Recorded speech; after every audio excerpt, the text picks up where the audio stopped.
Hey YouTube, Twig here, bringing you all an update to my Dinomorphia Yugioh deck profile for post-Dimension Force. With the new Dimension Force booster set, we got a new fusion monster and a new trap card for the Dinomorphia deck. For those of you who don't know, this is more of a control type of deck that focuses on you lowering your life points to very, very low amounts and then gaining extra card effects against your opponent, including the option to not even have to pay life for some of your counter traps. So we run a pretty big trap lineup for the deck as a whole, and along with the trap lineup, it also has a fusion playstyle to get out the many different fusion monsters, and Dinomorphia's got the new Dinomorphia Rex term in the newest set to help with that. So let's go ahead and get started with the deck profile.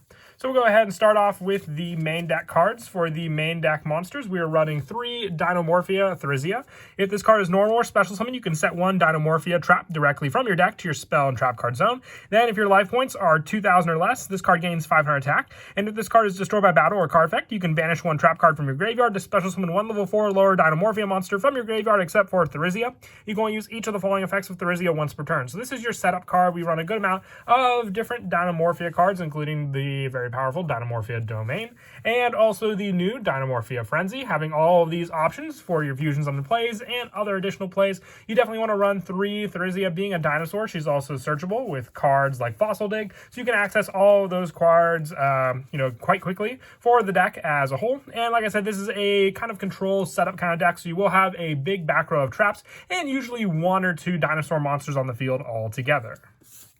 For the other Dinomorphia monster, I also run 3 Dinomorphia Diplos. If this card is normal or special summon, you can send 1 Dinomorphia card from your deck to the graveyard. Then if your life points are 2,000 or less, inflict 500 damage to your opponent. If this card is destroyed by battle or card effect, you can banish 1 trap from your graveyard to special summon 1 level 4 lower Dinomorphia monster from your graveyard, except for Diplos. You can only use each effect of Diplos once per turn, so you kind of have a floating playstyle with Thrisia. Once you set her and Diplos up on the field, being able to go into each one, having an attack point gain with Thrisia, and then burn damage with Diplos against your opponent, but also set up for your traps, and then also the sending and setup of your Dinomorphia cards in your graveyard for you to use. For the last of the monsters that I run in the main deck, it's a very low monster count, but I only run 3 Ash Blossom as an additional hand trap option. You are basically setting up all your opponent's plays that they can do against this deck, so having a hand trap to stop any of their own plays, along with the huge trap lineup that we run, really will make them not able to do anything against your deck altogether. And that's it for the monsters. Moving on to the spells. The spells, it's also a pretty low count. 3 Fossil Dig, you just add 1 level 6 or lower dinosaur monster from your deck to your hand. So the standard search, using this card to search out either of the 2 Dinomorphia cards. Normally Thrisia, so you can have the trap card set up. And also the 3 Pot of Duality. These are the only spells I run in the deck. Pot of Duality is great for more search for the specific card you may need in the deck. And a lot of times you can just set up your Dinomorphia cards, set your trap cards, and then go for the fusion plays on your opponent's turn, since the cards we use for the fusion summons are the trap cards. And moving on now to the traps. Like I said, the traps take up the remainder of the deck. So we are running 3 Dinomorphia Domain. During the main phase, pay half your life points to fusion summon 1 Dinomorphia fusion monster from your extra deck using monsters from your hand, deck, or field as material. And when your opponent activates a card or effect while your life points are 2,000 or less, you can banish this card from your graveyard. You take no effect damage from your opponent's card effects this turn. You can only activate 1 domain per turn. But this is your fusion play to then get out your cards, being the Dinomorphia Kentragina or the Dinomorphia Stealthburgia. Both of these cards are options to use with your domain. Rex term, you would normally be able to also summon out with this card, but Rex term also needs a fusion monster, so you will set that up with more of the fusion setup later on during the game.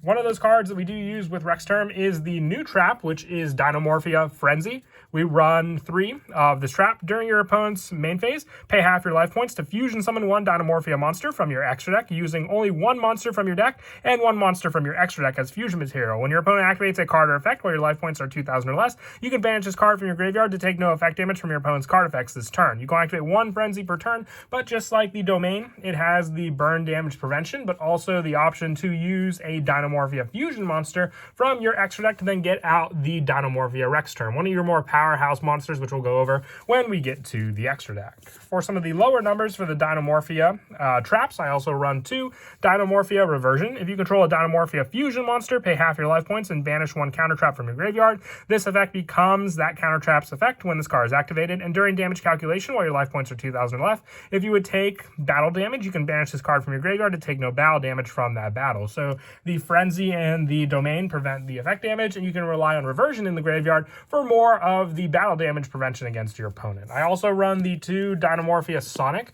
With this card, when your opponent activates a spell or trap while you control a Dinomorphia monster, pay half your life points to negate the activation if you do destroy that card. You're going to be paying half your life points a lot in this deck, but being the 2,000 or less, you'll be able to set up a lot of plays, especially when you have your fusion monsters out in the field. So as long as you have these cards to protect you, you really won't have to worry about much your opponent can do against you. With the last of the Dinomorphia cards being 1 Dinomorphia Alert, you pay half your life points to special summon up to 2 Dinomorphia monsters from your graveyard whose total levels equal 8 or less, but you cannot declare an attack with them this turn. Also, you cannot special summon for the rest of this turn except for Dinomorphia monsters. And when your opponent activates a card effect where your life points are 2,000 or less, you can banish this card from your graveyard to take no effect damage. So these setup with the 2 monsters on the field using this card can give you plays to go into some of your Xyz monsters. Since your Diplos and your Therizia are both level 4 monsters, you can go into the different Evil Czar monsters that we run as overlay options during the following turn, since you're locked into Dinomorphia the turn you use this, but you can activate this on your opponent's turn during the end phase and then get those monsters out on the field.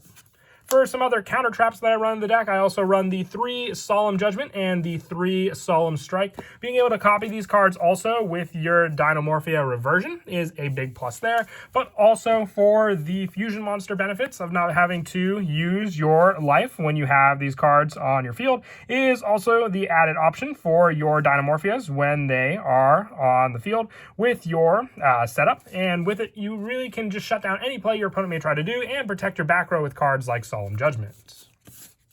For some of the other 3-ofs for the traps, I also run 3 Hope for Escape. If your opponent's life points are at least 1,000 higher than yours, pay 1,000 life points, draw 1 card for every 2,000 point difference between you and your life points and your opponent. So the more you pay half your life points, Hope for Escape can just be some late game draw power to come into. Your opponent can even try to destroy this card. You can activate in response, lowering your life points even more, but once again, you're halving your life points each time with your plays. So as long as you have the 1,000 to lose, you'll be getting some good draw power using this card also. And it's not a once per turn, so more of the draw power if you open up multiples of this card and paid half your life for some of your other cards in the deck as well. And I also run 3 Infinite Permanents, more monster effect negation using this card, and the heavy trap lineup, just once again, more back row to mix in against your opponent to keep them guessing on which card you have on the field. Could potentially be Infinite Permanents and also the column negation if you set it on the field. And lastly, for the main deck, just 2 Torrential Tribute. Clearing the board on the field is a big part of this also, since you can easily recover some of your cards on the field, but only 2, I feel that's all you need. A lot of the other back row can take care of your opponent's cards. And that's it for the main deck. We'll now move on to the extra deck. For the older Dinomorphia fusions, I'm running 3 of the Dinomorphia Kentragina. With this card, it needs 2 Dinomorphia monsters with different names. It loses attack equal to your life points, and you can only use each of the following effects of Dinomorphia Kentragina once per turn. During your main phase, you can pay half your life points and banish 1 Dinomorphia normal trap from your graveyard. This effect becomes that effect also when that card is activated. And if this card is destroyed by battle or card effect, you can special summon 1 level 4 or lower Dinomorphia monster from your graveyard, recycling the Therizia and the Diplos onto the field. But this card has 4,000 attack points, so the lower your life points are, the stronger this card will be. So as long as you're in the 1,000 life point range, it'll at least be 3,000 and higher to use against your opponent. I also run the 3 Dinomorphia Stealthburgia.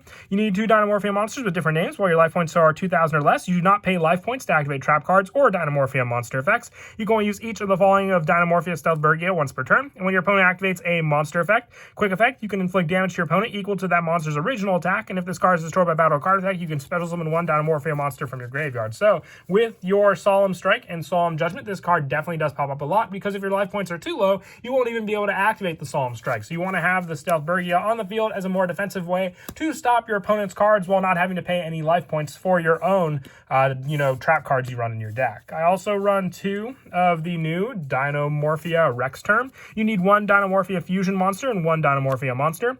Your opponent cannot activate the effects of monsters they control that have attack greater than or equal to your life points. You can only use each of the following effects of Rex term once per turn. You can pay half your life points. The attack of all monsters your opponent currently control become equal to your life points until the end of this turn. And if this card is destroyed by battle or card effect, you can special summon 1 level 6 or lower Dinomorphia monster from your graveyard. So being able to then get back your Kentragina or your Stealthburgia that you potentially used for the Rex term fusion summon is a big play there, but Rex term is also just a card that shuts down any of your opponent's plays and benefiting from having less life points than your opponent, because then they can't even activate monster effects.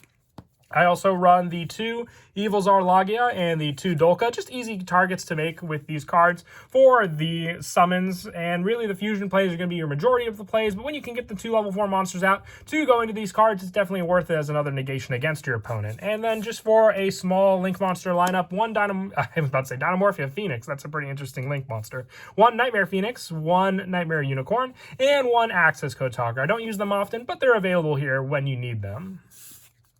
As for some of the go-to plays, like I said, this is a big setup deck, so setting up your back row and going off these plays, being able to rely on your Dinomorphia Therizia for a lot of the setup, just being able to set a Dinomorphia trap directly from your deck. You can either set up the Domain, the Frenzy, you name it, paying half your life points and summoning out that Dinomorphia monster from your extra deck using monster from your deck and 1 from your extra deck, meaning you could set up Frenzy and then just go for the send or set of your other one. But remember, the special summon, you won't be able to summon back the Stealth Bergia or the Kentrigina off of the Rex term that you use them for. They have to be properly summoned before you can summon them back. With Rex term, you can summon the Therizia that was on the field, and then it'll all come down to just what other traps you set up to use against your opponent on the field with the cards you already have. This is what makes it such a control-based deck, because most of the time you will be setting at least 3 or 4 traps along with the monster play you went with against your opponent. But that is it for the deck profile. I hope you all enjoyed. I really like this deck. I've been, growing more and more used to playing it. I'm going to be using it a lot more at locals as well, so I hope you all enjoy the update to the deck for sure, and hopefully we'll get some more support for it in the future. And as always, until next time, please don't forget to leave a like and subscribe, and Kira Twig out.